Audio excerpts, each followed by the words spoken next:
get my 6. What's up, everybody? Welcome back to the most awesomest homesteading channel on the planet. It typically doesn't have anything whatsoever to do with homesteading off the grid. Here's our new flock. Hopefully things all work out. So far so good. We've had them for 2 weeks now. We still have all 12. They're all hens. They're not vaxxed. And last night was their first night to spend outside. Now this is just their temporary pen. This is our old quail bird pen where just terribly some strange fog moved in a couple of months ago and unalived our quails, 7 out of the 8. The 8th is living happily and free up there in the meadow with all the others that have escaped at some point or another while we were cleaning said cage. They're indigenous to Virginia, so they're going to be quite fine. We see them sometimes, pick them up on our trail cams.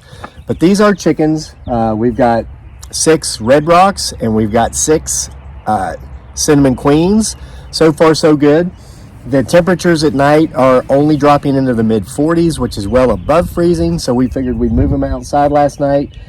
They all huddled up in a group and slept inside the quail bird box, which is simply an empty nuke box that we got years ago when we bought a nuke of honeybees, a queen and her colony. We just cut a door into it. So they're able to get in there, feel safe, huddle up as a group, and their body heat keeps each other warm. The box actually keeps the heat inside. So far so good. They're happy, they're healthy. Let's hope no mysterious fogs come in with any drones or orbs and unalived Z's.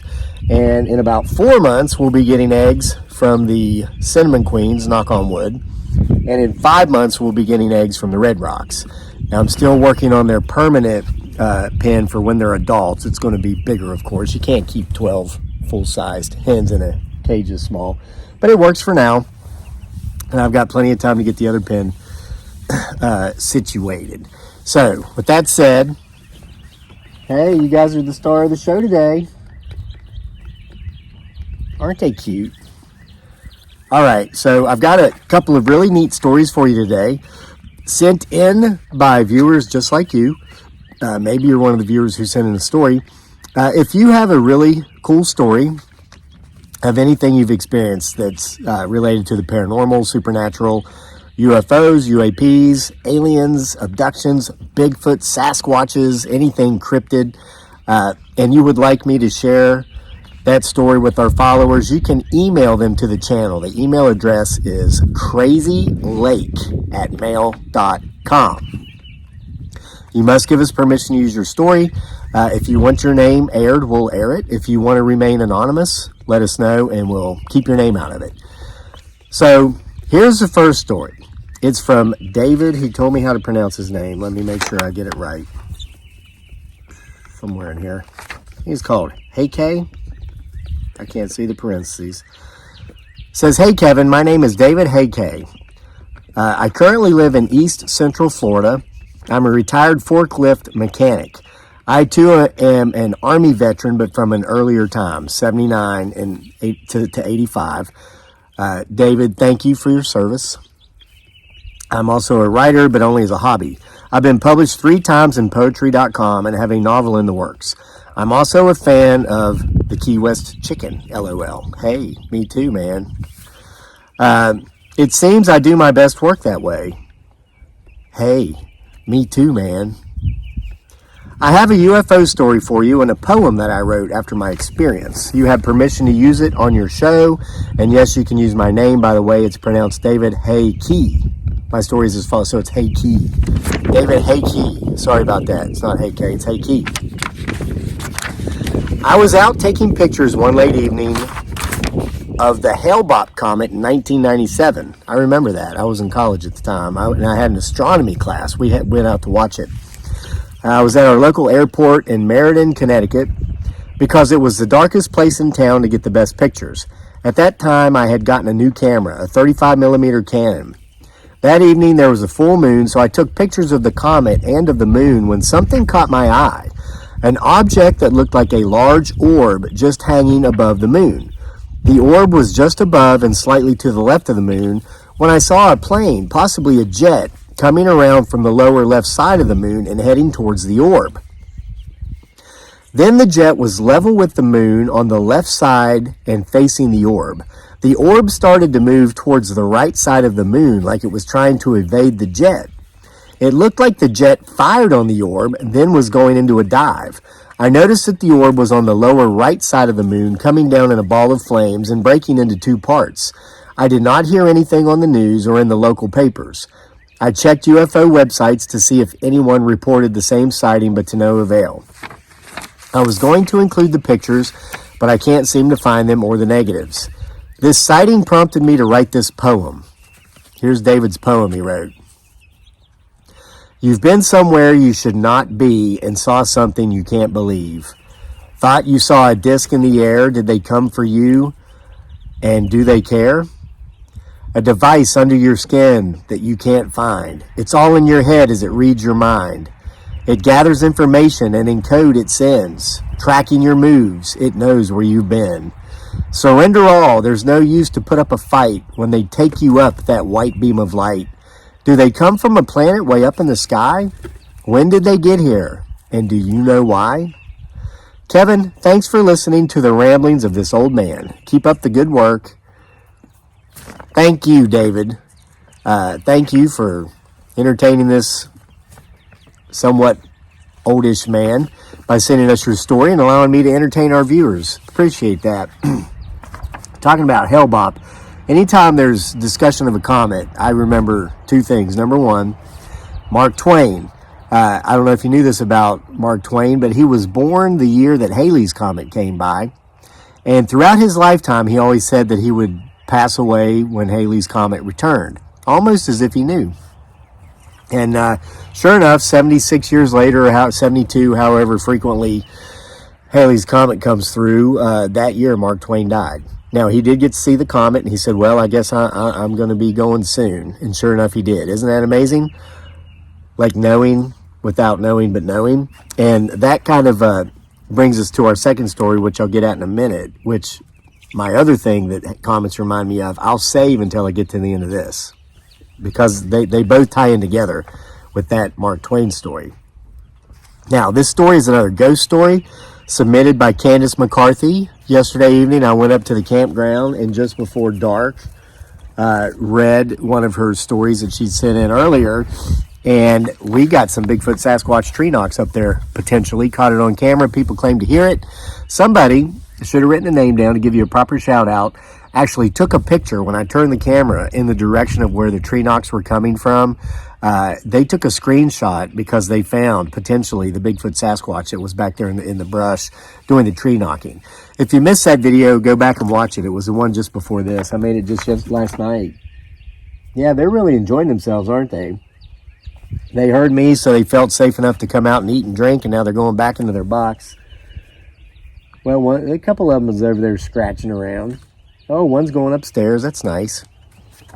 All right, so if you remember Candace's original story, her and her family, when she was a child, lived in a haunted house, and she's got another story, a couple stories for us that also come from that haunted house.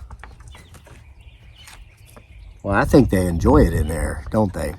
All right. Candace writes, hi, Kevin. It's Candace again. Let me begin with, I love your channel on YouTube and also on Facebook. Yeah, we have a Facebook page called Sick Twisted Humor. We also do have a Homesteading Off the Grid Facebook page as well, FYI. She continues, I want to thank you for your service. I'm so glad you made it back alive. My boyfriend's son was in the Marines stationed over there. His unit was hit by an IED and he was hurt pretty bad. He was finally able to come home only to be diagnosed with the Big C, and he lived about a year or so after that. I never got to meet this hero. He will be mentioned again in another one of my stories, though. Sorry to hear that about the son-in-law you never got to meet, Candace. She continues, okay, still living in the old plantation house, but now we are renting the whole house as my aunt has moved to Florida. The year is 1969. I was upstairs in my room sleeping. Not sure what time it was, but I was gently shaken by someone. Then I heard my grandma's voice. She was in the hospital in another town with pneumonia and wasn't doing very well. Anyway, I hear her gentle voice waking me up saying, Candy, your mama needs you. I was 14 at the time. 2 minutes later, my mom came into my room to wake me up, only to find me already awake. I told her I knew Grandma had told me. I went downstairs with her to try to comfort her. We lay in her bed, me holding her while she cried. My mom's bedroom was to the right, just off the living room. My grandpa's room was to the left, just off the living room. He was paralyzed since he was 25, so when Grandma could no longer take care of him, we all took care of both of them. Isn't that a beautiful thing? That's the part of Eastern culture. You know, my wife's Asian, Filipina. That's the part of the Eastern culture that we do enjoy and that we are keeping. The importance of family and caring for family. Continuing with Candace's story. Now, as I lay in the bed with my mom, I heard Grandma say, "Henry, I've gone home to get things ready. I'll see you in a week." I heard my grandpa say, "What did you say?" And she repeated it. "I've gone home to get things ready. I'll see you in a week." Now, mind you, by this time, Grandma's already passed away. So Candace is hearing the voice, and clearly Grandpa's in the other room hearing it as well. 1 week to the day later, I was helping my mom with something. I can't remember what it was, but we both heard my grandpa holler, "Candy, I would like my medicine." His medicine was a shot of whiskey in the morning, at noon, and at night. The man never got sick a day in his life. FYI, when we were in Key West last month, we went to Harry Truman's little White House down there, and the historian who actually wrote a biography on Truman and his years spent in the little White House, told us that Harry Truman every morning after breakfast would have, I think it was 2 shots of whiskey and an orange juice, because he had problems with low blood circulation or low heartbeat, and that kept him normal. And then he'd do the same in the evenings. But he wasn't a heavy drinker. He never really drank to excess. He used the substance, but he didn't abuse the substance. And he did it for health purposes. His doctors recommended it, but the American public never knew about it during the time he was in office. Why? Because they were so judgmental, it might have cost him the next election, or they would have disapproved. They were still, a lot of people think the Puritan age actually lasted through the 1900s. And looking back on it, you really have to think that that's probably true. Where you could have been such a wonderful person, you're the president of the United States, but by golly, if you drank alcohol, you were just to be shunned for life. I guess there's still folks out there that think that way. But back then, the majority of the population did, so that's why they kept that secret. All right, continuing with Candace's story. Anyway, my mom said he could wait for his medicine, his shot of whiskey, until we got done. Well, an hour went by, maybe an hour and a half, and this time he hollered, "Candace, I want my medicine." Oops, we're still busy. He can wait. 30 minutes later, "Candace, Christine, I'm in trouble. She says. "I'm going running," and I stopped dead in my tracks. Mom and I both heard him calling me. Listen, when they use your middle name, that means you're in trouble. That's the sole purpose of giving children middle names, so that they'll know when they're in trouble. So they go running in there, or Candace does. She says, "I called Mom to get in here. I'm so sorry, but he's gone. He's gone to be with Grandma." He was already dead. She called the authorities, and they said he probably had passed away about around the time that he first called out to me. So he had been dead for a couple of hours.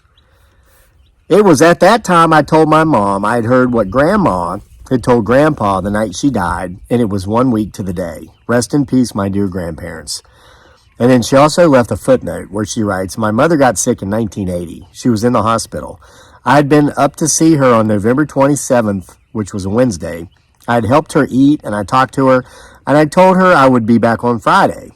I went back up on Friday to find out she had slipped into a coma, and no one had let me know. I left, and I went to be alone with my thoughts, and my mother came to me and told me to start getting ready. I needed a babysitter, I needed to borrow a car, and I needed to meet up with my family on Sunday because she was going home.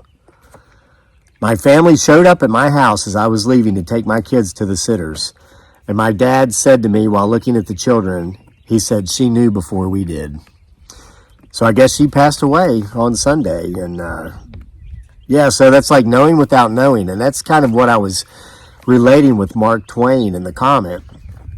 Got another story that this story reminds me of. I'll tell you that too, but to get back to the second one I was going to tell you about myself. So my birthday is November 29, 11/29. Now, here's something very strange. We all throughout the day might check our watch, or we'll check our phone to see what time it is. I would say 5 days out of the 7 days in a week, when I happen to just randomly check my phone or my watch, and I don't do it all the time. I do it once or twice a day, particularly on days if I have like practice or something I have to go do, somewhere I have to be, which is rare because of my lifestyle. I mean, I pretty much come and go as I please, unless if I'm actively coaching a sport, which I'm getting ready to do starting today, as a matter of fact. We've got our first practice for spring flag football. So I might check the time. 5 out of 7 days of the week when I check the time is 11:29, my birthday. And now I like to be in bed well before that usually, but a lot of times I'm not, because Miss Dearly, my beautiful bride, aka Giggly Girl, she loves to watch either movies or stream live shows at night. And so she'll rope me into that. And a lot of times I'm up later than I like to be, and I'll check the time at night, and half the time that I'm up that late, when I check the time, it's 11:29. I am of the firm belief that when I do pass on, it's going to be on my birthday. I think that's a gut feeling I get. That's why so often when I check the time, it's my birthday. Does anybody else have that experience? Like if you were born, what's today? 3/12, March 12. Happy birthday if you were. But do you ever just randomly check your watch and we'll look at that? It's 3/12. I mean, is this something that's common, or is it not? And then secondly, in regard to knowing without knowing, we recently had a couple of our really good friends die within just a couple of days of each other. One of my best friends, as a matter of fact, was a gentleman that I used to coach this very team with, and I'm going to go coach today. About half the kids on that team are kids that he and I coached together for many years. The basketball team I just coached this winter, along with Coach Forbes from over at Heath's house, that was this gentleman's original basketball team, and we did win the finals. We won the championship by 1 point, and we dedicated that game to him in his honor because he passed away 2 weeks before the game. What's my point? Oh, then we had another close friend die. She was older, and we called her Grandma. She was my son's American grandmother. I do not have a relationship with my family of origin. They're toxic and dysfunctional, and I don't associate with such people because I protect my state of well-being. I protect my serenity. And so I don't care who you are. If you're toxic, if you're abusive, if you're a narcissist, if you're a liar, I will excommunicate you from my life because I don't need that. Nobody does. And after 40-ish years of putting up with abuse and toxicity and narcissism, I just decided I don't want it anymore. So I surround myself with positive people who are wonderful people who want the best for me, and I likewise want the best for them. And one such person was a woman we called Grandma. She passed away about a month ago. Now, she was the mother of my wife's best friend. And she had had some health issues for a couple of years, and everybody knew it. And just a few days before she passed on, we were at her house visiting with her, and she had had an uptick in her health. She was feeling better. She was feeling much more positive. And she had a grandson who is my son's very good friend, and they've known each other since kindergarten. They're always hanging out together. And she and I were talking, Grandma and I told her, I said, listen, Grandma, you know, you're always talking about your health and when you're going to go. I said, listen, these kids are getting ready to go into high school. They got 4 years left. You've got to promise me that you're going to hang on for 4 more years so you can watch these boys graduate from high school. And she says, I'm going to do it, Kevin. That's my goal. I've got to see these kids graduate from high school. I'm like, great. And we had a good time. And I think we were having some cold ones. And just before we were leaving, she called my wife over. She says, come here, Dearly. And so Dearly goes over, and I saw her whisper something. I don't even know what she said. And then we left. So just a couple days after that, she passed away. And then just a few days after the funeral, my wife told me what Grandma had whispered to her ear. She says, you know what Grandma told me? And I said, what? And she says, you know, I thought it was so strange at the time. She'd never said anything like that, but it kind of makes sense now. And I said, well, what is it that she told you? And she said, she pulled me over and she says, Dearly, I just want to thank you so much for being my daughter's best friend. And she says, oh, Grandma, no, the pleasure's mine. I love your daughter. We're great friends. I'm so glad that we met and got to know each other. And then Grandma said, okay, that's wonderful, dearly, but just promise me that you'll never leave her side. She needs you. You're good for her, and I'm so happy that she's finally got someone like you as a best friend. Just never leave her. And Dearly said, of course not. I never would. And then she and I left, and a couple of days later, Grandma died. It's as if she knew. Knowing without knowing. Just like Mark Twain, like Grandma in this story, like the mother in this story. Like me when I check my watch and it says 11:29. It's much earlier than that now. So anyway, I hope you enjoyed these stories. Again, if you have any crazy, unexplainable story that you'd like shared, you can send it to the channel. The email address is crazylake@mail.com. We get a lot of stories. Listen, folks, I haven't pointed this out for a while. We got some really good stories last night, but they're like 1,000 words long. That would take about 20 minutes just for each story. So those stories do go into the True Haunting volumes. Volume 9 has just been published on Amazon in print and Kindle. The link is in the description box below. Sorry to spit on the camera if you saw that. I'm still nursing a blood clot from having my tooth extracted from Guantanamo Bay down the road there at the local dentist office. That's what my family's now calling that dental office, Guantanamo Bay. But anyway, yeah. So if you send in your story, try to keep it at 500 words or less. Both of the stories I read today were about 500 words. So that gives me the ability to get a couple stories or a few stories in there in a period of time in which is not going to drag the video out so long that most folks won't watch it. So again, the email address is crazylake@mail.com. There again is the new flock. They seem to be really enjoying their time in there. So I'll go out of my way to make some more videos so you can watch these chicks grow up, and then after we transfer them to their adult pen, I'll make some videos over there so you can see them as well. There's something soothing about feather babies. Don't you agree? All right. Take care of yourselves. Keep your head on a swivel. See you for more next time.